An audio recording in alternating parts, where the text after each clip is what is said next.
As a Kenyan, when you see an elephant has been killed, or a rhino has been killed, or any other animal, the pain that I feel myself as a police officer in the first place, intrinsic kind of pain, humanly speaking.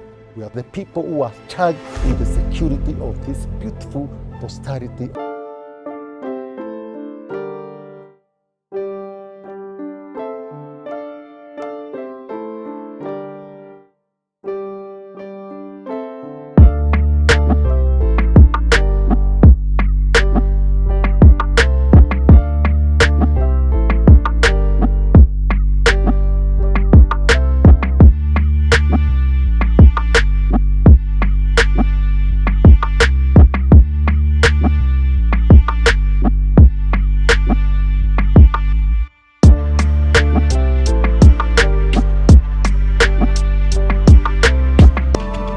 Interpol has a worldwide database spread across all the 194 member countries. There's also cooperation in terms of sharing criminal intelligence.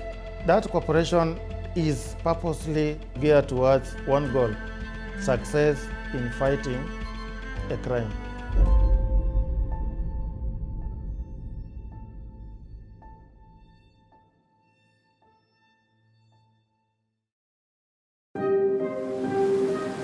As a country, we depend in a big way in terms of our development on tourism. The tourism purely depends on the beauty of our environment. Environmental crime and wildlife crime is something which was not initially taken very importantly.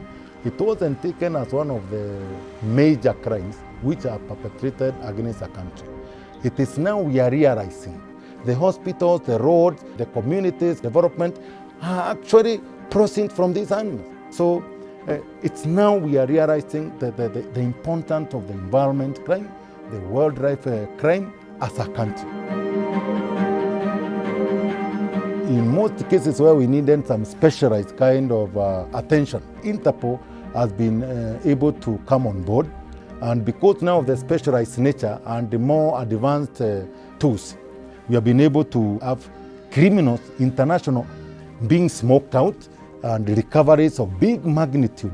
Coming together actually make sure that we make the environment of criminals absolutely hostile.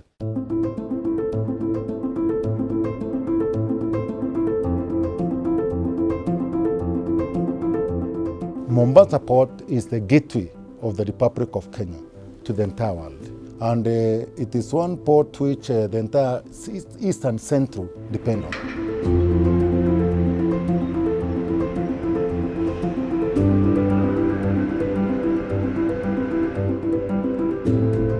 The cartels, the smugglers, the criminal networks, they will want to penetrate through the cracks to sneak in an illicit or illegal shipment, hoping that because there are so many containers, we may overlook and disregard maybe a shipment and say we can only inspect so much.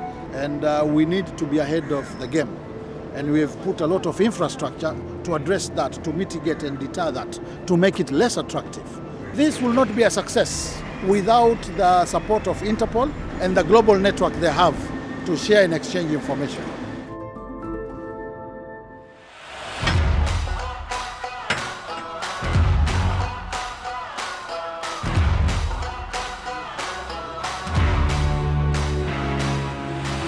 Whatever you declare has to be the true thing.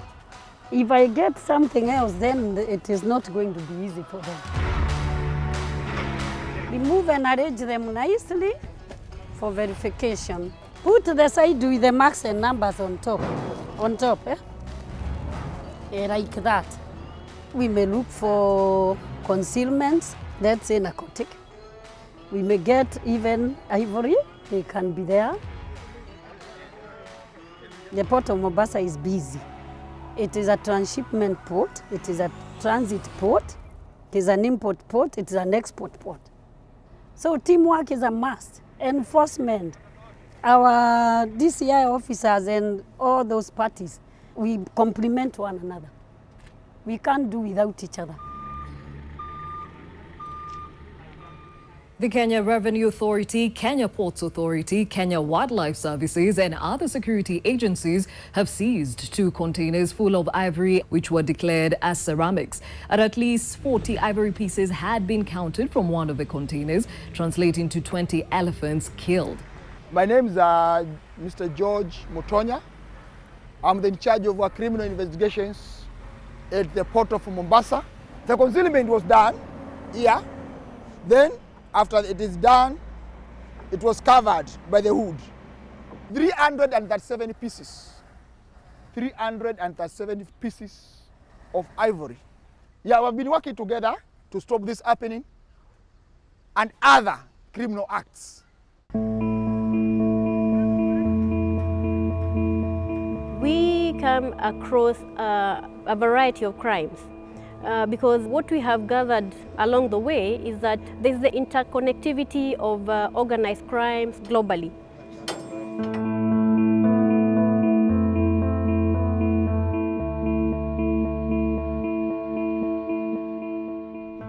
This is another interception of rosewood timber. This is one of the most valuable indigenous tree to the market world is like gold. The cartels that deal in illegal trade, they pretend to be exporting coffee or tea, and yet they conceal the goods inside those containers. This is how the smugglers keep records, the numbers of the items inside the container. They have got their own language of knowing how many rosewood timbers are inside the container by encrypting on the door so that the recipient will be able to know the total number based on the records written on the door. Our guiding doctrine is unity of purpose and unity of effort. As we rely also on the support of our international partners and other key agencies like Interpol to support us in these initiatives. If a shipment gets through, it is the image of the country which is soiled. When we cut them off here, we also curtail their trade in the destination country.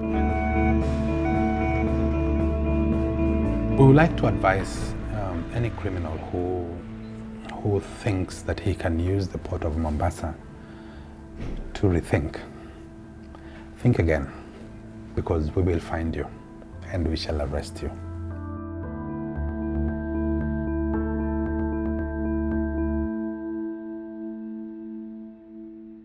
Transnational organized crime knows no borders. And it is very important that countries in this region and the world over must work together.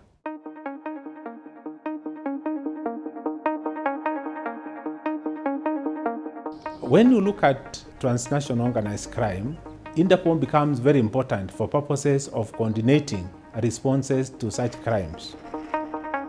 We are checking this vehicle that has come from Tanzania. It is carrying some farm produce and some finished goods.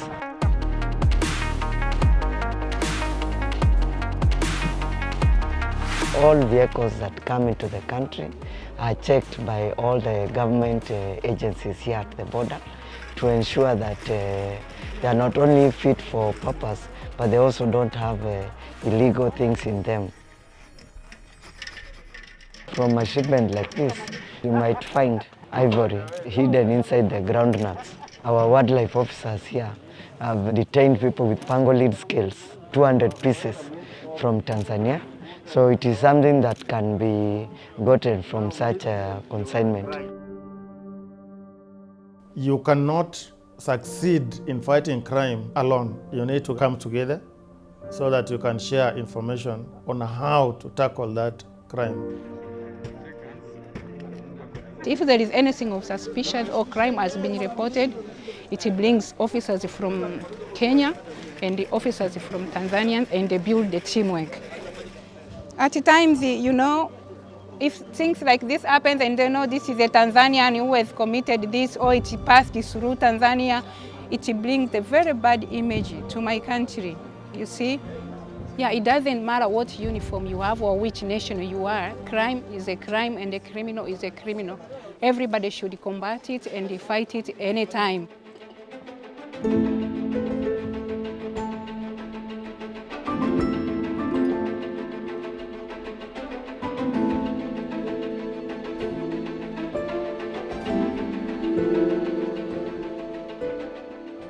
So this suitcase here was intercepted at the terminals with the passenger who was traveling to Lagos.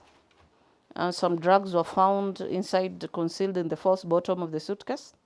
More than 8 kilos of heroin was found. There were some footpads which were found. Footpads concealed in the handbags, in the false bottom of the handbags. And also heroin was also recovered from them. The people who are arrested normally will not even disclose who is the person behind it. You know, they don't say. It is him who, have you arrested him with the drugs? He's the one who carries the cross. These are just couriers. These are people who have just been sent, but there are people who are behind them. Because these are gangs. These are not just small people.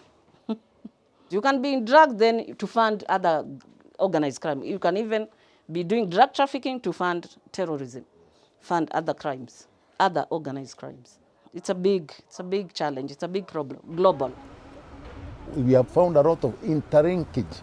To find one who we are actually accusing of wildlife crime, we are accusing him of drug trafficking, human trafficking, terrorism financing, other related crimes. So there is a lot of connection on the same.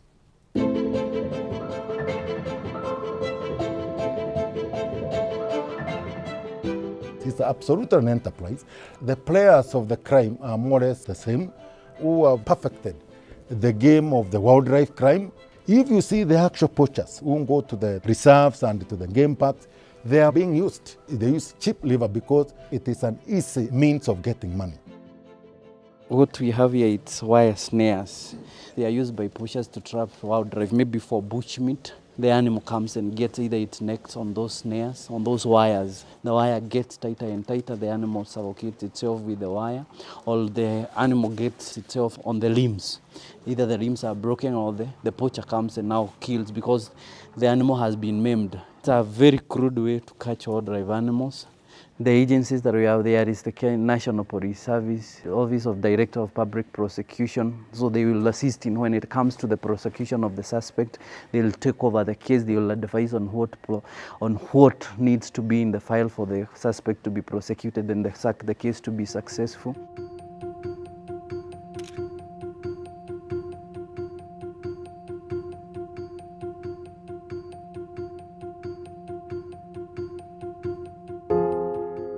There are 2 rhino horns, part of recovery from Operation Thanta 2020, weighing about 1.2 kgs. We have not been able to establish where exactly they were poached from. Over the years, it has been a problem, but for the last few years, we've been managing. The numbers are quite low compared to the past. We have quite a number of rhinos in the parks, and we've put our men on the ground to ensure that the rhinos are protected at each and every time, day and night.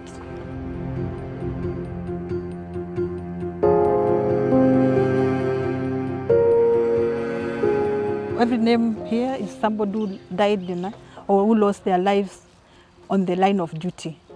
And every year it keeps growing. So we are always reviewing our ways, how we operate, so that we beat the criminals. We get them before they get us. So that is our motto. In Kenya, we normally say our environment is our inheritance. If you don't conserve your environment, what will you hand over to your children?